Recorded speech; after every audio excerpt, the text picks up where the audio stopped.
Hello students, कैसे हो आप लोग। जैसा कि आप जानते हो बच्चों कि पिछले लेक्चर में हमने पोजीशन वेक्टर को बहुत डिटेल में समझा था। पोजीशन वेक्टर के बाद हमने बात करी थी वेलोसिटी वेक्टर की और एक्सीलरेशन वेक्टर की। हमने ये देखा था कि किस तरीके से अगर आप डिफरेंशिएशन कर दो पोजीशन वेक्टर का तो आप वेलोसिटी वेक्टर पा सकते हो, और अगर आप वेलोसिटी वेक्टर का डिफरेंशिएशन कर दो तो आप एक्सीलरेशन वेक्टर को निकाल सकते हो। तो चलिए आज हम थोड़ा सा उसी का रिवीजन करते हैं, और उसका रिवीजन करने के बाद हम कुछ नए कंसेप्ट भी सीखेंगे एक्सीलरेशन वेक्टर, वेलोसिटी वेक्टर और पोजीशन वेक्टर के। कुछ क्वेश्चंस हैं एनसीईआरटी में, उन्हें भी हम अटेम्प्ट करने की कोशिश करेंगे ताकि ये जो कंसेप्ट है ये पूरी तरीके से क्लियर हो जाए। चलिए शुरू करते हैं। देखिए, सबसे पहले हमने ये सीखा था बच्चों कि अगर आपके पास स्पेस में कोई भी लोकेशन है, अगर आपके पास स्पेस में कोई भी लोकेशन है, ये है एक्स एक्सिस, ये है वाई एक्सिस और ये है जी एक्सिस, तो ये आपके पास कोई भी लोकेशन है पॉइंट P, तो आप इसका एक पोजीशन वेक्टर ड्रॉ कर सकते हो जिसे हम कहते हैं OP वेक्टर। क्या बोलते हैं हम? OP vector. तो अगर मान लीजिए इसके कोऑर्डिनेट्स हैं x1, y1 और z1, तो जाहिर सी बात है OP वेक्टर हो जाएगा हमारा x1 i cap plus y1 j cap plus z1 k cap. ये हमारा OP वेक्टर हो जाएगा। अगर हम बात करें किसी दूसरे पॉइंट्स की, मान लीजिए P की तरह कोई दूसरा पॉइंट भी है स्पेस में Q है, तो इसके भी हम कोऑर्डिनेट्स लिख सकते हैं x2, y2 और z2। ठीक है, इसके भी हम कोऑर्डिनेट लिख सकते हैं और इसका भी पोजीशन वेक्टर निकाल सकते हैं OQ वेक्टर। क्या हो जाएगा? x2 i cap plus y2 j cap plus z2 k cap. Okay, अब मैंने आपको बताया था कि मूवमेंट का पोजीशन वेक्टर हम किस तरीके से निकालते हैं। मान लीजिए ये दो लोकेशन है हमारे पास P और Q, और हमारा जो ऑब्जेक्ट है वो P से Q की तरफ गया है। हमारा जो ऑब्जेक्ट है वो P से Q की तरफ गया है, तो हम PQ वेक्टर निकाल सकते हैं, मतलब मूवमेंट का पोजीशन वेक्टर। क्या बोलते हैं इसको? मूवमेंट का पोजीशन वेक्टर। एक्चुअली में हम पॉइंट P से पॉइंट Q तक जा रहे हैं, तो मूवमेंट का हम पोजीशन वेक्टर निकाल सकते हैं PQ वेक्टर, जो आएगा मतलब बाद में ना इसको पहले लिखेंगे OQ vector minus OP vector. बहुत डिटेल में समझाया था आपको पिछले लेक्चर में। ओके, तो इसको जब हमने सॉल्व किया था तो हमारा आंसर आया था x2 minus x1 i cap plus y2 minus y1 j cap plus z2 minus z1 k cap. Okay, तो ये हमने इस तरीके से आपका ये कंसेप्ट कंप्लीट किया था हमने। आ रहा है कि नहीं आ रहा समझे? अच्छा, अब बच्चों हमने ये पढ़ा था कि मान लीजिए अगर आपको कोई पोजीशन वेक्टर दिया गया है, कोई भी पोजीशन वेक्टर है आपके पास, किसी भी तरह का क्वेश्चन में पोजीशन वेक्टर दिया गया, तो अगर आपके पास कोई पोजीशन वेक्टर है तो इसको हम x i cap plus y j cap plus z k cap, हम इसको इस तरीके से लिख सकते हैं। हाँ सर, बिल्कुल लिख सकते हैं। तो बच्चों अगर मैं इस पोजीशन वेक्टर का डिफरेंशिएशन कर दूं, मतलब d बाई dt कर दूं, तो मुझे मिल जाएगा वेलोसिटी वेक्टर। क्या मिल जाएगा मुझे? Velocity vector. क्या मिल जाएगा मुझे? Velocity vector. आ रहा है कि नहीं आ रहा समझे? तो बच्चों वेलोसिटी वेक्टर किसके बराबर होगा? वेलोसिटी वेक्टर यानी कि इसका आपको डिफरेंशिएशन d बाई dt कर देना है, तो ये हो जाएगा d by dt of x i cap. देखिए हमने x का d बाई dt कर दिया तो ये आ गया, फिर प्लस y का d बाई dt करेंगे तो dy by dt j cap plus dz by dt k cap. क्या ये सही है? हाँ सर, ये बिल्कुल सही है। हम इसी तरीके से वेलोसिटी वेक्टर कैलकुलेट करते थे। ओके, अब बच्चों एक्सीलरेशन वेक्टर क्या होता है? एक्सीलरेशन वेक्टर क्या होता है? एक्सीलरेशन वेक्टर में हम क्या काम करते हैं बच्चों? वेलोसिटी वेक्टर का डिफरेंशिएशन कर देते हैं। अब इसको पढ़ाने से पहले, इसको आगे बताने से पहले मैं आपको एक चीज रिवाइज करा देना चाहता हूं। देखिए, वेलोसिटी वेक्टर ये एक वेक्टर है, वेलोसिटी एक वेक्टर है, तो हर वेक्टर के हम कंपोनेंट भी करते हैं। आपको मैंने सिखा रखा है, कोई भी वेक्टर है तो आप उसका x कंपोनेंट या y कंपोनेंट या z कंपोनेंट कर सकते हो। ठीक है, ओके। तो हमेशा याद रखो बच्चों कि ये जो i के साथ जो होता है, i के साथ जो होता है वो वेक्टर का x कंपोनेंट होता है। ठीक है, आई होप आपको याद होगा, मैंने आपको सिखाया था कि कोई भी वेक्टर है आपके पास, जैसे ए वेक्टर, और ये एक्स एक्सिस के साथ अगर एंगल बना रहा है थीटा, तो इसको थीटा के साथ हम लिखते हैं a cos थीटा और इसके साथ हम लिखते हैं a sin थीटा। तो ए वेक्टर किसके बराबर होता था, ए कॉस थीटा आई कैप। आपको याद होगा एक्स कंपोनेंट के साथ आई कैप लगाते थे हम, एक्स कंपोनेंट के साथ आई कैप लगाते थे, और बताओ क्या लिखते थे हम, ए साइन थीटा जे कैप, यानी कि वाई कंपोनेंट के साथ जे कैप लगाते थे हम। आई होप ये आपको याद होगा, ये रिमेंबर होगा आपको। आ रहा है कि नहीं आ रहा समझ में? हाँ सर बिल्कुल आ रहा है समझ में, कोई दिक्कत नहीं। तो बच्चों इसका मतलब ये हो गया कि अगर यहाँ आई के साथ ये है तो ये एक्चुअली में वेलोसिटी का एक्स कंपोनेंट है। क्या है, वेलोसिटी का एक्स कंपोनेंट है। तो हम यहां पर लिख सकते हैं कि velocity x component, velocity x component यानी कि Vx, इसको किससे डिनोट करते हैं हम, Vx से। Vx का मतलब हो गया वेलोसिटी का कंपोनेंट एक्स एक्सिस के अलोंग। जैसे कि a cos थीटा क्या होगा, a cos थीटा ax होगा। a cos थीटा को ax क्यों लिखेंगे, क्योंकि it is the component of a along x axis. उसी तरीके से बताओ a sin थीटा को क्या लिखेंगे, ay, क्या लिखेंगे, ay, क्यों, क्योंकि it is the component of a along y axis. Similarly, we can write here that dx upon dt is nothing but the component of velocity along x axis, so we can write vx. The value of vx will be obtained as follows, dx upon में dt, as simple as that. तो इसी तरीके से बच्चों हम dy by dt को vy कह सकते हैं, component of velocity along y axis, and similarly dz upon dt is nothing but the component of velocity along z axis denoted by vz. So हम यहां लिख सकते हैं कि vy is equals to dy upon में dt और vz is equals to dz upon में dt. बोलो ये आ रहा है कि नहीं आ रहा समझे, बताइए, याद रहेगा? ठीक है। तो बच्चों अगर आपको क्वेश्चन में बोले कि एक्स एक्सिस के अलोंग कितनी वेलोसिटी है तो आप आई वाला आंसर दोगे, आई कैप के साथ जो है, ठीक है। अच्छा, वाई एक्सिस के अलोंग कितनी वेलोसिटी है वो ये हो जाएगा, और जी एक्सिस के साथ कितनी वेलोसिटी है वो हमारा ये आंसर हो जाएगा। क्लियर है, भूलोगे तो नहीं इस चीज को? ठीक है, ओके ओके, लिख लो इसको। हाँ तो बच्चों अब इतना कहने के बाद हम एक बात और यहां बोल सकते हैं। क्या बोल सकते हैं जी, सुनिए ध्यान से। हम यहां पर यह बात और बोल सकते हैं बच्चों कि जो एक्सेलरेशन वेक्टर है, जो हमारे पास एक्सेलरेशन वेक्टर है वो किस तरीके से आता है। सर एक्सेलरेशन वेक्टर के लिए हम डेरिवेटिव करते हैं वेलोसिटी वेक्टर का।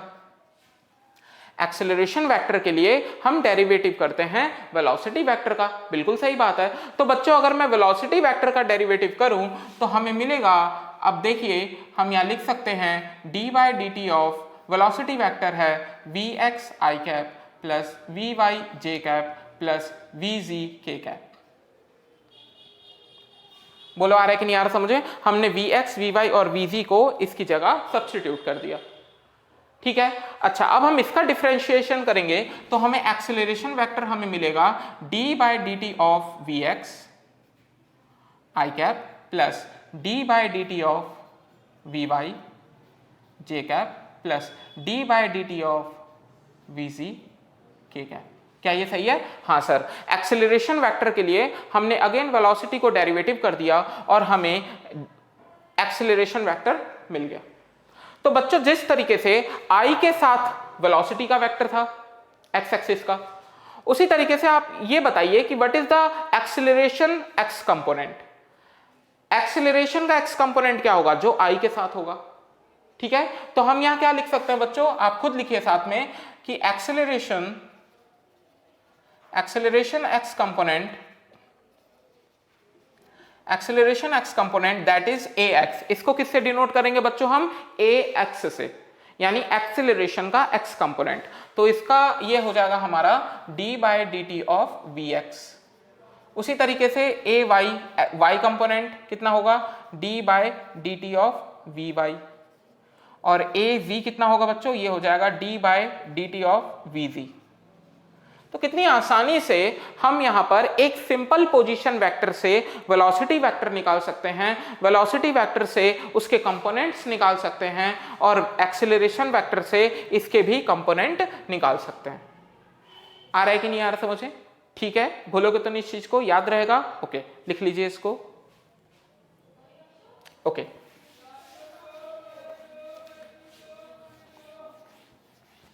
हाँ तो बच्चों अब हम अगर बात करें थोड़ा सा, अब हम यहाँ पे एक यहाँ पे लिख लेते हैं इसको अलग से ताकि न्यूमेरिकल्स करने में हमें कोई प्रॉब्लम ना आए। तो हम यहाँ लिख सकते हैं कि जो पोजीशन वेक्टर है वो simple x i cap Y j cap और जी के कैप होता है ना। हमारा पोजीशन वेक्टर इस तरीके से होता है। Velocity vector v x i cap v y j cap और वी जी के कैप होता है, ठीक है। एक्सेलरेशन वेक्टर क्या होता है बताओ, a x i cap a y j cap plus a z k cap होता है। हाँ सर, तो ये तीनों चीजें हमें याद रखनी है आपसे, क्लियर, ओके। अब बच्चों अगर हम थोड़ा सा motion in a straight line के बारे में सोचें, जो हमने पिछले चैप्टर में पढ़ा है, हमने यूनिफॉर्म मोशन की इक्वेशंस पढ़ी थी, है ना। और वो इक्वेशंस थी s बराबर ut plus half a t square v square minus u square बराबर 2as और v बराबर u प्लस ए टी, ठीक है। ये तीन इक्वेशंस हमने पढ़ी थी। अब बच्चों ये क्या था, जो हम डिस्टेंस कवर करते हैं, जो हम पाथ कवर करते हैं, u क्या है, वेलोसिटी, इनिशियल वेलोसिटी, एक्सेलरेशन हो गया, टाइम हो गया, एंड इस तरीके की चीजें हमने पढ़ी हैं। अब बच्चों आप एक क्वेश्चन का आंसर दो कि अगर मैं यहां पर जो डिस्टेंस है वो अगर x एक्सिस के अलोंग लूं, मैं x एक्सिस के अलोंग डिस्टेंस लूं, तो यहाँ जो वेलोसिटी होगी इनिशियल वो भी x एक्सिस के अलोंग होगी और यहाँ जो एक्सेलरेशन होगा वो भी x एक्सिस के अलोंग होगा। तो इन इक्वेशंस में आपको याद रखना है कि अगर आप किसी एक एक्सिस के अलोंग रख रहे हो तो बाकी सारी चीजें भी उसी एक्सिस के अलोंग हो जाएंगी। जैसे कि फॉर एग्जांपल देखिए, एग्जांपल देखिए, मान लो हमारे पास ये इक्वेशन है, तो अगर मैं लिखूं x एक्सिस के along final velocity, x axis के अलोंग इनिशियल वेलोसिटी बराबर होगी x एक्सिस के अलोंग एक्सेलरेशन और डिस्टेंस अलोंग x एक्सिस। तो इस इक्वेशन को मैं x एक्सिस के अलोंग इस तरीके से लिख सकता हूं। बच्चों ये आपको याद रखना है क्योंकि जब हम प्रोजेक्टाइल मोशन पढ़ेंगे तब ये हमारे बहुत काम आने वाला है, तो प्लीज इसको एक एक चीज को याद रखिएगा, ठीक है, ओके। चलिए इतना कहने के बाद अब हम यहां पर अगर एक y कंपोनेंट के अलोंग होता तो बाकी सारी चीजें भी y कंपोनेंट के अलोंग ही होती। आगे समझे? चलिए इसी के ऊपर हम एक क्वेश्चन ट्राई करते हैं और उस क्वेश्चन में देखेंगे हम कि हमें क्या क्या नई चीजें सीखने को मिल रही हैं, ठीक है ना। ओके देखिए,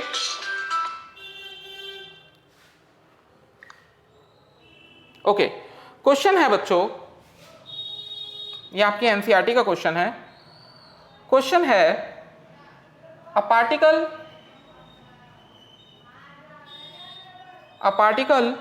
starts from origin, a particle starts from origin at t बराबर 0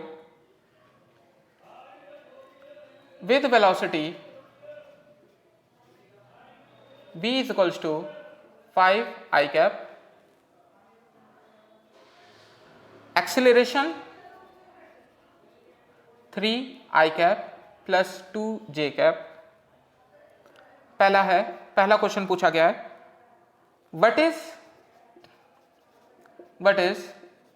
y coordinate of the particle when x coordinate is 84 metre. ये पहला क्वेश्चन है। सेकंड क्वेश्चन है what is speed of particle at this time, what is speed of particle at this time. Okay, तो देखिए बच्चों ये हमारे लिए एक बहुत ही इंपॉर्टेंट क्वेश्चन है, ये हमें बहुत अच्छे से सॉल्व करना है, इसे बहुत अच्छे से हमें समझना है। इस क्वेश्चन को आप समझ लोगे तो ये चीज भी आपकी क्लियर हो जाएगी और ये चीज भी, दोनों चीजें इसमें बिल्कुल अच्छी तरीके से क्लियर हो जाएंगी, ठीक है, ओके। चलिए करते हैं इस क्वेश्चन को ट्राई। अगर आप कर सकते हो अपने आप तो प्लीज वीडियो को पॉज करिए और खुद सॉल्व करने की कोशिश करिए। ओके देखिए इस क्वेश्चन को कैसे सॉल्व करेंगे, बुक में कैसे भी दिया हो उससे कोई मतलब नहीं है, हमने जो सीखा है हम उसका इस्तेमाल करेंगे और इस क्वेश्चन को बहुत आसान तरीके से सॉल्व कर देंगे। सबसे पहले आपको बोला गया है a particle starts from origin. Origin मतलब पार्टिकल जो है ओरिजिन से शुरू हो रहा है, ये हो गया उसका एक्स एक्सिस, ये हो गया वाई एक्सिस और ये हो गया जी एक्सिस। तो हमारा पार्टिकल ओरिजिन से शुरू कर रहा है एट टी बराबर 0, टी 0 पर शुरू कर रहा है, ठीक है। वेलोसिटी कितनी है इसकी? वेलोसिटी है 5 आई कैप। क्या है? 5 आई कैप। तो बच्चों क्या अब हमें कंपोनेंट मिल गए? हाँ सर, हमें कंपोनेंट मिल गए। 5 आई कैप है तो मैं सिंपल लिख सकता हूं 0 जे कैप और 0 के कैप लिख सकता हूं ऐसे, क्योंकि यहां तो कुछ भी नहीं है तो मैं 0 लिख सकता हूं। तो आप ये बताइए एक्स कंपोनेंट के अलाउंग कितनी वेलोसिटी है? 5 मीटर पर सेकेंड। वाई कंपोनेंट के अलाउंग कितनी वेलोसिटी है? 0 मीटर पर सेकेंड। और जी कंपोनेंट, जी एक्सिस के अलाउंग कितनी वेलोसिटी है? 0 मीटर पर सेकेंड। लेकिन बच्चों ये जो 5 है ये फाइनल वेलोसिटी होगी या इनिशियल वेलोसिटी होगी? सर ये इनिशियल वेलोसिटी होगी, क्योंकि लिखा है पार्टिकल स्टार्ट्स t बराबर 0, तो स्टार्ट्स का मतलब हो गया शुरुआत कर रहा है, इनिशियल वेलोसिटी है। तो हम यहां लिख सकते हैं x component initial velocity, x component initial velocity. तो इसे हम x कंपोनेंट इनिशियल वेलोसिटी को क्या लिख सकते हैं? x कंपोनेंट इनिशियल वेलोसिटी को हम लिख सकते हैं ux, और ux कितना है बच्चों? 5 मीटर पर सेकेंड। uy भी 0 है और uz भी 0 है, हमें उसकी कोई जरूरत नहीं है, हम सिंपल ux बराबर 5 मीटर पर सेकेंड लिख सकते हैं। अच्छा, अब हमें एक्सीलरेशन दिया गया है। एक्सीलरेशन कितना दिया गया बच्चों? ये दिया गया है 3 आई कैप प्लस 2 जे कैप। तो क्या हमें यहाँ पर x और y कंपोनेंट दिए गए हैं? हाँ सर, हमें ax दिया गया है, यानी एक्सीलरेशन का x कंपोनेंट दिया गया है 3 मीटर पर सेकंड स्क्वायर और y कंपोनेंट दिया गया है 2 मीटर पर सेकंड स्क्वायर। आ रहा है कि नहीं आ रहा समझे? देखो i के साथ x कंपोनेंट, y के साथ, j के साथ y कंपोनेंट। क्लियर है? हाँ सर, आगे समझे। अच्छा अब बताइए, अब क्वेश्चन क्या पूछ रहा है? क्वेश्चन ये पूछ रहा है कि what is y coordinate of particle when x coordinate is 84 metre. ये पूछ रहा है कि x कोऑर्डिनेट अगर 84 है, x कोऑर्डिनेट अगर 84 है तो आपको y कोऑर्डिनेट बताना है। तो बच्चों आपको ऐसे क्वेश्चन किस तरीके से करने पड़ेंगे? आप ये देखो कि x कोऑर्डिनेट 84 होने में कितना टाइम लगा, और फिर आप वही टाइम y कोऑर्डिनेट में रख दो। देखो ध्यान से, क्या मैं x कोऑर्डिनेट के लिए ये लिख सकता हूं x is equals to uxt plus half ax t square. देखो बिल्कुल s बराबर ut plus half a t square, s बराबर ut plus half a t square से हम ये फॉर्मूला लिख सकते हैं कि नहीं लिख सकते? ठीक है, ये फॉर्मूला मैंने x एक्सिस के अलोंग के लिए लिखा है, ठीक है। अच्छा y एक्सिस के लिए लिखते तो क्या लिखते? y बराबर uyt plus half ay t square. हाँ सर, हम ये वाला फॉर्मूला लिख देते। तो बच्चों मुझे x कोऑर्डिनेट दिया गया है 84 मीटर, तो मैं यहाँ 84 रख सकता हूँ। ux मुझे दिया गया है 5, तो मैं यहाँ 5 रख सकता हूँ। t प्लस में हाफ, एक्सेलरेशन x कंपोनेंट का 3 दिया गया है तो यहाँ 3 रख सकता हूँ मैं। देखो x कंपोनेंट की चीजें यहाँ रख दी हमने, ये y कंपोनेंट की चीजें हैं। आ रहा है कि नहीं आ रहा समझे? क्लियर हो रहा है? अच्छा अब बच्चों आप ये बताओ कि अब हम इसे सॉल्व करेंगे तो टाइम कितना आएगा? सर हम इसको बहुत आसानी से सॉल्व कर सकते हैं, इसको आप मल्टीप्लाई कर दो तो कितना आएगा? ये हमारा ये आ जाएगा 168 बराबर 10t प्लस में 3t स्क्वायर। इसको उधर भेजो, 3t स्क्वायर प्लस में 10t minus 168 is equals to 0। बोलो आ रहा है कि नहीं आ रहा समझे? अच्छा तो बच्चों अगर हम इसमें टाइम को कैलकुलेट करें, ये एक सिंपल क्वाड्रेटिक इक्वेशन बन गई है, तो अगर हम यहाँ पे टाइम को कैलकुलेट करेंगे तो हमारा जो टाइम आएगा वो आएगा 6 सेकेंड्स। क्या आएगा? 6 सेकेंड। आई होप आपको क्वाड्रेटिक इक्वेशन आती है सॉल्व करना। Minus b plus minus under root b square minus 4ac upon 2a, discriminant वाला भी लगा सकते हो या सिंपल मिडल चीज को आप फैक्टराइज भी कर सकते हो, कोई दिक्कत वाली बात नहीं है। तो ये हमारा आंसर आ जाएगा। टाइम कितना आ गया हमारा? टाइम आ गया 5 सेकेंड्स। अब बच्चों टाइम अगर 6 सेकंड, अगर हमारा टाइम 6 सेकंड आया है तो अब इसी टाइम को हम यहां रख देंगे तो हमें y कोऑर्डिनेट पता चल जाएगा। आ रहा है कि नहीं आ रहा समझे? तो चलिए टाइम को यहां रख देते हैं। तो y कोऑर्डिनेट uy कितना है बच्चों? देखो uy 0 है, हमें साफ पता चल रहा है ये 0 है, तो 0 रख दो प्लस हाफ एक्सेलरेशन का y कंपोनेंट 2 है और t स्क्वायर यानी कि 36, तो हमारा y कोऑर्डिनेट आ जाएगा 36 मीटर। तो बच्चों जब भी आपको कोई एक कोऑर्डिनेट दे दे और आपसे दूसरा कोऑर्डिनेट पूछे तो उसके लिए आपको क्या करना पड़ता है? टाइम निकालना पड़ता है। एक कोऑर्डिनेट से टाइम निकालो और उसे दूसरे कोऑर्डिनेट में पुट कर दो। ठीक है। अच्छा, अब बच्चों अगर मान लो आपसे जी कोऑर्डिनेट भी पूछता तब क्या करते? सर जी कोऑर्डिनेट का फॉर्मूला लगा दीजिए। तो देखो अगर मैं जी कोऑर्डिनेट का फॉर्मूला लगाऊं तो मैं सिंपल यहां लिख सकता हूं कि z equals to u z t plus half a z t square. तो z कोऑर्डिनेट निकालने के लिए यू जी 0 है प्लस बच्चों ए जी भी 0 है, तो हमारा z कोऑर्डिनेट 0 ही रहेगा, 0 मीटर, क्योंकि दोनों 0 थे। इसका भी z कंपोनेंट 0 है और इसका भी z कंपोनेंट 0 है, ठीक है। अच्छा, अब आपसे पूछ रहा है what is the speed of the particle at this time, यानी इस टाइम पे, यानी कि 6 सेकंड जो टाइम आया है हमारा, यानी x कोऑर्डिनेट 84 मीटर था, कितने टाइम पे था? 6 सेकंड पे। तो 6 सेकंड पे स्पीड कितनी आएगी ये हमको बताना है। 6 सेकंड पे स्पीड कितनी आएगी, तो उसके लिए हम सिंपल फॉर्मूला लगा सकते हैं, v बराबर u plus A T, v बराबर u प्लस ए टी। तो पहले हम x कोऑर्डिनेट के लिए लगा देते हैं और फिर हम y कोऑर्डिनेट के लिए लगा देंगे, ठीक है। तो बताइए x कोऑर्डिनेट के लिए कितना आएगा, कितनी आएगी हमारी वेलोसिटी? ये कहलाएगी फाइनल वेलोसिटी। इनिशियल होती है t बराबर 0 वाली और t बराबर 6 पे जो आएगी वो फाइनल हो जाएगी हमारी। तो बताइए ux कितना है 5, ax कितना है 3 और टाइम कितना है 6, तो ये आ जाएगा 23 मीटर पर सेकेंड। आ रहा है कि नहीं यार समझ में? हाँ सर, 23 मीटर पर सेकेंड हो गया। अब बच्चों आप ये बताइए, ये तो हमने x कोऑर्डिनेट निकाला है, क्या आप y कोऑर्डिनेट निकाल सकते हो? क्या आप y कोऑर्डिनेट सॉल्व कर सकते हो? हाँ सर सॉल्व कर सकते हैं। तो उसके लिए हमें सिंपल फिर से y कोऑर्डिनेट वाला फॉर्मूला लगाना पड़ेगा, vy plus u y a y t. तो vy कोऑर्डिनेट uy कितना हो जाएगा? uy 0 है। क्या हमारे पास एक्सीलरेशन का y कोऑर्डिनेट दिया गया है? 2 है और टाइम हो गया 6, तो 2 इंटू में 6, तो आंसर आ जाएगा 18 मीटर पर सेकेंड। तो क्या हमने फाइनल वेलोसिटी निकाल ली? बच्चों z को तो आपको देखने की जरूरत नहीं है, क्योंकि z कंपोनेंट के लिए एक्सीलरेशन भी 0 है z कंपोनेंट का और वेलोसिटी भी 0 है z कंपोनेंट की। आ रहा है कि नहीं यार समझे? तो हम यहाँ पर सिंपल लिख सकते हैं कि vz 0 होगा। तो हमें फाइनल वेलोसिटी पता चल गई, 23 i cap plus 18 j cap plus 0 k cap. 23 i cap 18 j cap plus 0 j cap k cap. आगे समझे?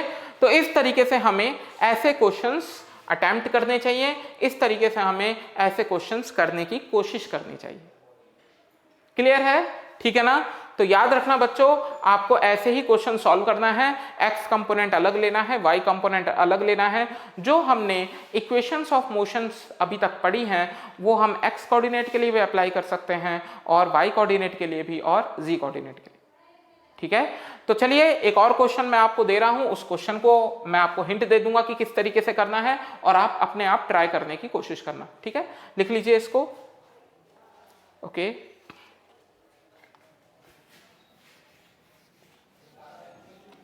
हाँ तो बच्चों लिखिए क्वेश्चन। क्वेश्चन है अ पार्टिकल स्टार्ट्स